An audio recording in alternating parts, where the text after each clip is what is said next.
Good afternoon and happy summer to at least me, summer break. I just finished work for the school year. So, yay. Part of my day I spent outside as I worked online, and a dear sister in the Lord passed my yard, passed my home, and I looked up and she was looking down, and I just looked back down. And she is super, super dear to me. Yeah, she's a young one, a cancer survivor, really, really close to my daughter at times. And I've stayed with her family when I was not being allowed in my home around the 2019 timeframe. And just so precious to me. And I thought, why can't I just say hi, and we talk?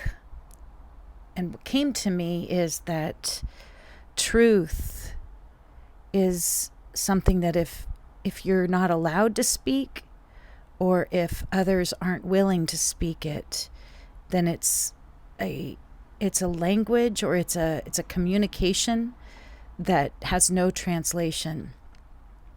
If you can't speak truth, then you basically have no way to communicate with those who do speak truth.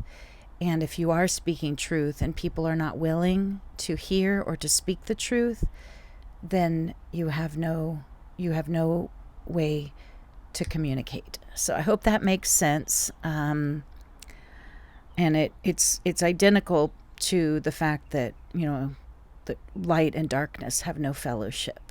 You can't have darkness and light in the same place. You can't have truth and false narratives and false and denial in the same place. I want to just share one situation in, quote, the Lord's recovery, where a widow and her child, who's now fatherless, have been grossly mistreated by her in-laws, and her father-in-law, or her deceased husband's father, is an elder in a very prominent church, if you can have that, among the local churches. So I just want to read something she sent out, I believe yesterday, if not yesterday. Urgent prayer request tonight through tomorrow afternoon, which is now. Please pray that a righteous judgment from her county's Superior Court judge will rule on a matter concerning my family.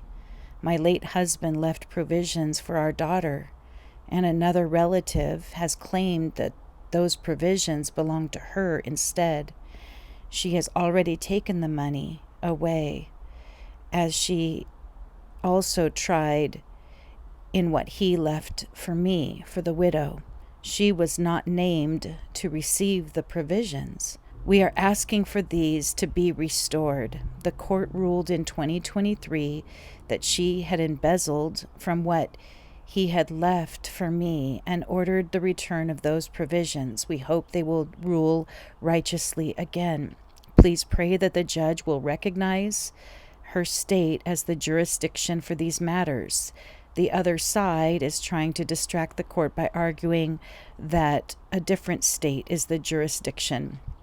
But the funds from my late husband originated from here, and my daughter, as the sole beneficiary, lives here. So, and please pray that the judge will rule righteously and definitively to secure my daughter's future, and I would say the financial future. Thank you so much. And the hearing was this afternoon.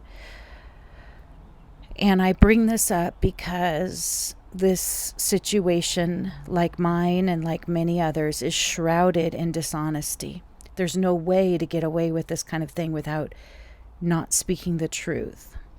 And the mother-in-law of this widow or the former mother-in-law, I guess, came up to me at a relatively recent event within the last year and just said, my daughter-in-law won't let me have contact with our grandchild. Like, she's shocked. And I said, do you have any reason why? Do you know why? And she goes, no. She's just, anyway, and it was just complete dishonesty. I don't remember the exact words she used, but basically framing this widow, her daughter-in-law, or her late son's wife, widow, framing her as being just completely unreasonable. But I knew, and if that sister, that elder's wife, is watching this, I knew the details by that time that you walked up to me and tried to frame this dear sister and friend as someone who's just so, I don't know how to, crazy. And how many people have you been telling that narrative to? That's a false narrative. It's spinning the story, and it's darkness. And light and darkness have no communication. So I feel quite isolated among those who used to be my community, because they are speaking a language directed by the ministry they're under that basically refuses to address evil. It refuses to acknowledge the truth. It refuses to fellowship, and fellowship is only in the light. There's not fellowship in darkness. Dishonesty annuls fellowship.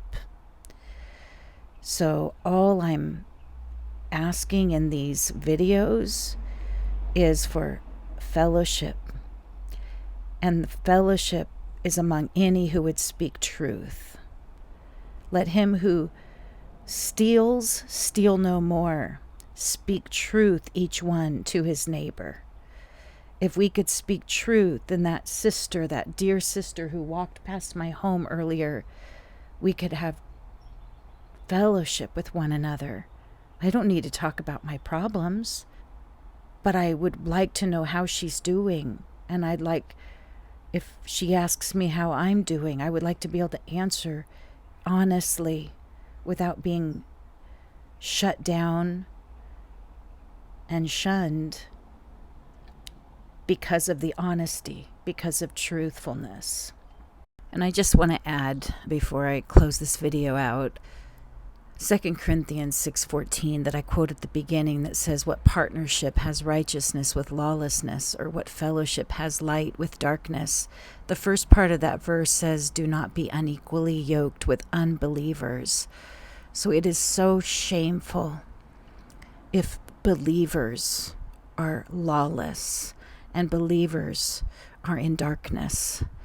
And this we must judge as a church. The fact that I am needing to pay, I think, around $750 an hour for legal help just to deal with unrighteousness that's within a church situation, a church relationship, is so shameful. There should be righteousness, not lawlessness. There should be fellowship. There should be light, no darkness. So I, this widow I mentioned, and many others have had to try to appeal to the legal system just to have fellowship with other believers in the light and have lawlessness dealt with. This is very, very shameful. And this is why I say don't call it the Lord's recovery. If there are lies, if there's deceit, if there are half-truths, if there are false narratives, if the oppressed have to appeal to a legal system for basic justice. So, thank you for listening, and I have another video to post today, but I wanted to get this out there.